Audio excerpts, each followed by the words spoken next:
Good morning friends सकार गुरुत्वपूर्ण खबर आपण मानक स्वागत मुझे तो फ्रेंड्स प्रत्येक दिन भली बहुत गुड़ी पछा पछा खबर सहित जहाँकि पीएम किसान कालिया योजना ठू आरंभ कर राशन कार्ड ई श्रम कार्ड बड़ बड़ घोषणा यह खबर भितर रही तेणु आपण मैंने 2 मिनिट अधिक समय दे ए वीडियो को निश्चित शेष पर्यंत देखंतु कारण आज वीडियो देखापी आपन को कौन न्यूज पेपर किंबा खबर कागज देखा पड़ोनी से चलतु भाई मैंने बेसी डेरी नक भिडियो उपर नजर पकईबा तेरे नजर पकईबा पूर्व जदि आम चैनल प्रथम आसी भिडियो देखुं तेज आम चैनल को सब्सक्राइब कर पाखे घंटी चिन्ह को दबे ऑल नोटिफिकेशन को दबे दिंतु कारण आम जिते बेले भी भिडियो छाड़ू आपण पाखे पहुँचब सर्वप्रथमे नंबर 1 आज पुणी बढ़ ताती आज पुणी बढ़ ताती 4 दिन जाए उपरम हेब पारद दिन तापमात्रा 6 ରୁ 8 डिग्री जाए बढ़ सर्वाधिक तापमात्रा 43 ରୁ 44 डिग्री छुईब एने पूर्वानुमान करिछि आंचलिक पाणीपाग केन्द्र तेबे आज 10 जिले में ग्रीष्म आर्द्र पाणीपाग स्थिति जारी रहिब तेबे मालकानगिरी कलाहांडी बलांगीर सोनपुर बौद्ध नयागढ़ अनुगुल सम्बलपुर सुंदरगढ़ एवं कटक जिला को येलो वार्निंग जारी करिछि पाणीपाग विभाग सेहीपरि 15 तारिख में 7टी जिला हिट वेव वार्निंग जारी होइछि एसबु जिले में दिन तापमात्रा 40 डिग्री सेल्सियस उपरे रहिबार संभावना रही राति तापमात्रा 3 ରୁ 4 डिग्री बढ़िबो। परवर्ती खबर समस्त विदेश यात्रा करुवा लोकों पई सरकार बड़ निष्पत्ति भारत सरकार ईरान एवं इस्राएल सम्बन्ध एक ट्रावेल एडवाइजरी जारी करिसंती वैदेशिक व्यापार मंत्रालय कही जे यह अंचलर सांप्रतिक परिस्थिति दृष्टि रखी समस्त भारतीयों को ईरान किंबा इस्राएल न जावाक परामर्श दिया सहित इस्राएल किंबा ईरान रहुवा लोक मानकु सेठारे थिबा भारतीय दूतावास सहित जोगाजोग करने एवं निजर पंजीकृत करने को अनुरोध करा जायछि। परवर्ती खबर पुणी आसंता एही तारिख रे आसीबा पूर्णांग बजेट अर्थमंत्री विक्रम केसरी आखर 2024-25 आर्थिक वर्षर प्रथम 4 मास लेखानुदान विधानसभा गत फेब्रुआरी 8 तारिख में उपस्थापित करथिले। 16 विधानसभा कार्यकाल शेष हेबा परे एवं विधानसभा निर्वाचन परिप्रेक्षी भारत चलैबा सरकार चलैबा आवश्यक अर्थ मंजूर करने यह करा जायतिला एवं आसंता किंबा आसंता जून रे आसीबार पूर्णांग बजेट बोली विशेष सूत्र जना पड़ी। परवर्ती खबर समस्त मोबाइल धारी आसला बड़ झटका टेलीकॉम कंपनी माने मोबाइल सेवार अलग अलग प्लान टारिफ बढ़ेबा चाहते चलित वर्ष मोबाइल सेवार टारिफ रे 15 ରୁ 17% वृद्धि हो पारे।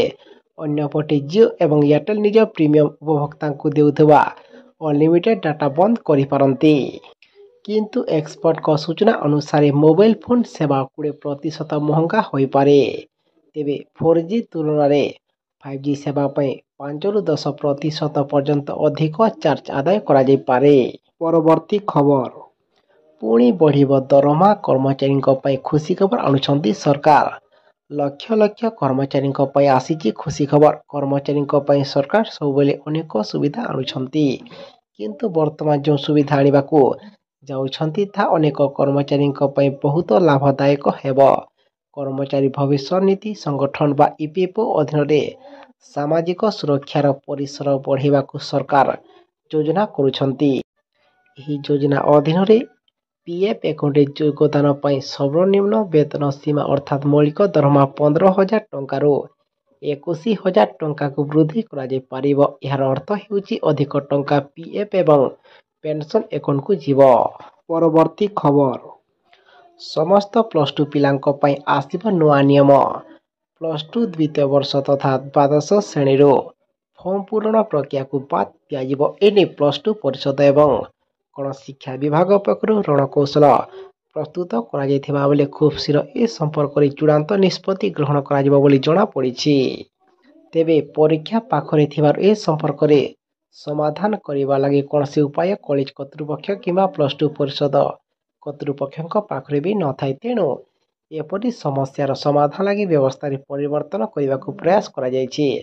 ବିଶେଷ କରି ଫର୍ମ ପୂରଣ ଶେଷ ହେବା ପରେ ପିଲାମାନେ ଆଉ ଶ୍ରେଣୀ ପାଠପଢ଼ାକୁ ନ ଯାଇ ଘରେ ରହିବା ମାନସିକତାକୁ ବନ୍ଦ କରିବାକୁ ଗୁରୁତ୍ୱ ଦିଆଯାଇଛି। ଏଣିକି +2 ଦ୍ୱିତୀୟ ବର୍ଷ ଆଡମିସନ୍ ସମୟରେ ଫର୍ମ ପୂରଣ ପ୍ରକ୍ରିୟା ଶେଷ ହେବ, ଅର୍ଥାତ୍ ଜୁନ୍ ଶେଷ ସୁଦ୍ଧା ଫର୍ମ ପୂରଣ କରାଯିବ। ପରବର୍ତ୍ତୀ ଖବର, ମତଦାନ ପାଇଁ ନିୟୋଜିତ କର୍ମଚାରୀଙ୍କୁ ମିଳିବ ଏହିସବୁ ସୁବିଧା। ସାରା ଦେଶରେ ବାଜି ସାରିଲାଣି ନିର୍ବାଚନୀ ବିଗୁଲ, ପାଖେଇ ଆସିଲାଣି ନିର୍ବାଚନ ତାରିଖ। ଗଣତନ୍ତ୍ରର ମହାପର୍ବକୁ ଅନେଇ ବସିଛନ୍ତି ସମସ୍ତେ। ଚଳିତ ଥର ଦେଶରେ 7ଟି ପର୍ଯ୍ୟାୟରେ ହେବ ମତଦାନ। ଏଥିପାଇଁ ଜୋରସୋରରେ ପ୍ରସ୍ତୁତି ଆରମ୍ଭ ହୋଇଯାଇଛି। ତେବେ କ୍ରମରେ ନିର୍ବାଚନ ମତଦାନ କିମ୍ବା ନିର୍ବାଚନ ମତଦାନ ପାଇଁ ନିୟୋଜିତ କର୍ମଚାରୀଙ୍କୁ ନେଇ ବଡ଼ ନିର୍ଦ୍ଦେଶ ଦିଆଯାଇଛି। ମତଦାନ ପାଇଁ ନିୟୋଜିତ କର୍ମଚାରୀଙ୍କୁ ମିଳିବ କ୍ୟାସଲେସ୍ ଚିକିତ୍ସା। ରାଜ୍ୟର BSKY ତାଲିକାଭୁକ୍ତ ସବୁ ଘରୋଇ ମେଡିକାଲକୁ ଏନେଇ ନିର୍ଦ୍ଦେଶ ଦିଆଯାଇଛି। ପରବର୍ତ୍ତୀ ଖବର, ସମସ୍ତ ଇ-ଶ୍ରମ କାର୍ଡଧାରୀଙ୍କ ପାଇଁ ସରକାରଙ୍କ ବଡ଼ ନିଷ୍ପତ୍ତି। କେନ୍ଦ୍ର ସରକାରଙ୍କ ପକ୍ଷରୁ ଅନେକ ଗୁଡ଼ିଏ ଯୋଜନା କାର୍ଯ୍ୟକାରୀ କରାଯାଉଛି। ଅନେକ ଗୁଡ଼ିଏ ଯୋଜନା କାର୍ଯ୍ୟକାରୀ ହେବା ସହିତ ସମୟକ୍ରମେ ସେଗୁଡ଼ିକର ସଂଶୋଧନ ମଧ୍ୟ ହୋଇଥାଏ। ଏହି ଯୋଜନାଗୁଡ଼ିକ ଭିତରେ ଅନେକ ସେହି ଭାରତୀୟଙ୍କ ପାଇଁ ଯେଉଁମାନେ ଆର୍ଥିକ ଦୃଷ୍ଟିରୁ ଦୁର୍ବଳ କିମ୍ବା ଗରିବ ଶ୍ରେଣୀର। ତେବେ ଗରିବ ଶ୍ରମିକ କିମ୍ବା ଗରିବ ଶ୍ରମିକ ପରିବାରଙ୍କ ପାଇଁ କେନ୍ଦ୍ର ଏବଂ ରାଜ୍ୟ ସରକାର ଦ୍ୱାରା ପରିଚାଳିତ ଯୋଜନାଗୁଡ଼ିକ ଭିତରୁ ଇ-ଶ୍ରମ କାର୍ଡ ଯୋଜନା ହେଉଛି ଅନ୍ୟତମ, ଯାହାକି ଆର୍ଥିକ ଦୃଷ୍ଟିରୁ ଦୁର୍ବଳ ଶ୍ରେଣୀର ଲୋକ ଅନେକ ଲାଭ ଏଥିରେ ପାଇପାରିବେ ଏବଂ ଆଗକୁ ବଡ଼ ନିର୍ବାଚନକୁ ଦୃଷ୍ଟିରେ ରଖି ସରକାର ଏଥିରେ ଟଙ୍କା ଦେଇପାରନ୍ତି ବୋଲି ଏବେ ବିଶେଷ ସୂତ୍ରରୁ ଜଣାପଡ଼ୁଛି। ସେଥିପାଇଁ ଯେଉଁମାନେ ଏପର୍ଯ୍ୟନ୍ତ ଏବେ କାର୍ଡ ବନେଇ ନାହାନ୍ତି, ତେବେ ଆପଣମାନେ ଶୀଘ୍ର ଏଥିରେ କାର୍ଡ ବନେଇ ନିଅନ୍ତୁ ଏବଂ ଏଥିରେ 1,000 ଟଙ୍କାରୁ 1,500 ଟଙ୍କା ଦେବା ପାଇଁ ସରକାର ଏବେ ନିଷ୍ପତ୍ତି ଗ୍ରହଣ କରୁଛନ୍ତି କିମ୍ବା ବିଚାର କରୁଛନ୍ତି ବୋଲି ବିଶେଷ ସୂତ୍ରରୁ ଜଣାପଡ଼ୁଛି। ପରବର୍ତ୍ତୀ ଖବର, PM କିଷାନ ଯୋଜନାର ସମସ୍ତ ଲାଭାର୍ଥୀଙ୍କ ପାଇଁ ଆସିଲା ଏବେ ବଡ଼ ଖବର। ଯଦି ଆପଣ PM କିଷାନ ନିଧି ଯୋଜନାର ଲାଭ ପାଇବାକୁ ଚାହୁଁଛନ୍ତି, ତେବେ ଏହି ଖବର ଆପଣଙ୍କ ପାଇଁ ନିହାତି ଉପଯୋଗୀ।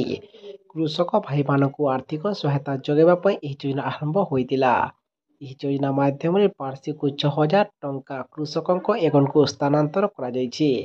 ଏହି ରାଶି କୃଷକମାନଙ୍କୁ 3ଟି କିସ୍ତିରେ 2,000 ଟଙ୍କା ଲେଖାଏଁ ପଠାଯାଏ, ଯାହାକି ଏଥିରେ 16ତମ କିସ୍ତି ଟଙ୍କା ସରକାର ଟଙ୍କା ଦେଇ ସାରିଛନ୍ତି। ଏଥିସହିତ ଅନେକ କୃଷକ ପଞ୍ଜୀକୃତ କରିବା ପରେ ମଧ୍ୟ ଏହି ଯୋଜନାରେ ଲାଭ ପାଇବାକୁ ସକ୍ଷମ ନୁହନ୍ତି। ଏହା ପଛରେ ଅନେକ କାରଣ ଅଛି। ଯଦି ଆପଣ ଏପର୍ଯ୍ୟନ୍ତ eKYC କିମ୍ବା ଜମି ଯାଞ୍ଚ କରିନାହାନ୍ତି, ତେବେ ତୁରନ୍ତ ଏହା କାର୍ଯ୍ୟ କରନ୍ତୁ, ତେବେ ଯେ ଆପଣଙ୍କୁ ଏଥିରେ ଟଙ୍କା ମିଳିପାରିବ। ଏବଂ ଯେ ପର୍ଯ୍ୟନ୍ତ ଆପଣ ଏହି କାର୍ଯ୍ୟଗୁଡ଼ିକ ସମ୍ପୂର୍ଣ୍ଣ ନ କରନ୍ତି, ତେବେ କିସ୍ତି ଆପଣଙ୍କ ଆକାଉଣ୍ଟକୁ ଆସିବ ନାହିଁ। ଏବଂ ଏଥିରେ ଯଦି କୃଷକ ଭାଇ କୌଣସି ସମସ୍ୟାର ସମ୍ମୁଖୀନ ହୁଅନ୍ତି, ତେବେ 555261 କିମ୍ବା 1800115526 କିମ୍ବା 011233810992ରେ ଯୋଗାଯୋଗ ମଧ୍ୟ କରିପାରିବେ। ପରବର୍ତ୍ତୀ ଖବର, ଆସିଲା ପୁଣି ଚାଷୀ ଋଣ ଛାଡ଼କୁ ନେଇ ସରକାରଙ୍କ ବଡ଼ ଖବର। କଂଗ୍ରେସ ମହାସଚିବ ପ୍ରିୟଙ୍କା ଗାନ୍ଧୀ କୃଷକଙ୍କ ପ୍ରସଙ୍ଗ ନେଇ କେନ୍ଦ୍ର ସରକାରଙ୍କୁ ଟାର୍ଗେଟ କରିଛନ୍ତି। ପ୍ରିୟଙ୍କା କହିଛନ୍ତି ଯେ ଗତ 10 ବର୍ଷ ଭିତରେ ଦେଶରେ 1 ଲକ୍ଷରୁ ଅଧିକ କୃଷକ ଆତ୍ମହତ୍ୟା କରିଛନ୍ତି। କୃଷକଙ୍କ ରୋଜଗାର ନା ଦ୍ୱିଗୁଣ ହୋଇଛି, ନା ସେମାନଙ୍କ ଦ୍ୱାରା ଉତ୍ସାହିତ କିମ୍ବା ଉତ୍ପାଦିତ ଫସଲର ସର୍ବନିମ୍ନ ସହାୟକ ମୂଲ୍ୟ ମିଳିଛି। ହେଲେ କଂଗ୍ରେସ ସରକାର ଆସିଲେ MSP ଉପରେ ଗ୍ୟାରେଣ୍ଟି ଏବଂ କୃଷକମାନଙ୍କ ଉପରେ ଥିବା ଋଣ ଛାଡ଼ କରାଯିବ ବୋଲି ସେ କହିଛନ୍ତି।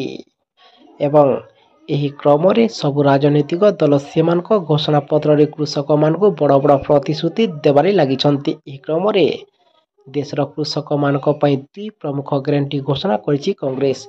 ପ୍ରଥମଟି ପ୍ରତିଟି ଫସଲ ଉପରେ ସର୍ବନିମ୍ନ ସହାୟକ ମୂଲ୍ୟରେ ଗ୍ୟାରେଣ୍ଟି ଓ କୃଷି ଋଣ ଛାଡ଼। ପରବର୍ତ୍ତୀ ଖବର, ଓଡ଼ିଶାର ପ୍ରତି ମହିଳା ପାଇବେ ମାସକୁ 1,000 ଟଙ୍କା। ରାଜ୍ୟ ବିଜେପିର ବଡ଼ ଘୋଷଣା। ସରକାରକୁ ଆସିଲେ ମହିଳା ପାଇବେ ମାସକୁ 1,000 ଟଙ୍କା ସହାୟତା, ଅର୍ଥାତ୍ ବର୍ଷକୁ 12,000 ଟଙ୍କା। ବଡ଼ କଥା ହେଲା, ସମାନ ସ୍କିମ୍ ଅନୁସାରେ କିମ୍ବା ଘୋଷଣା କରି ମଧ୍ୟପ୍ରଦେଶ ଏବଂ ଛତିଶଗଡ଼ରେ ସରକାରକୁ ଆସିଥିଲା ବିଜେପି। ସେଥିପାଇଁ ହିନ୍ଦୀ ହାର୍ଟଲ୍ୟାଣ୍ଡର ଏହି ଷ୍ଟ୍ରାଟେଜିକୁ ଓଡ଼ିଶାରେ ଆପଣାଇଛି ଦଳ, ଯାହାକି ମଧ୍ୟପ୍ରଦେଶରେ ପୂର୍ବତନ ମୁଖ୍ୟମନ୍ତ୍ରୀ ଶିବରାଜ ସିଂ ଚୌହାନଙ୍କ ଲାଡଲି ବେହନ ସ୍କିମ୍।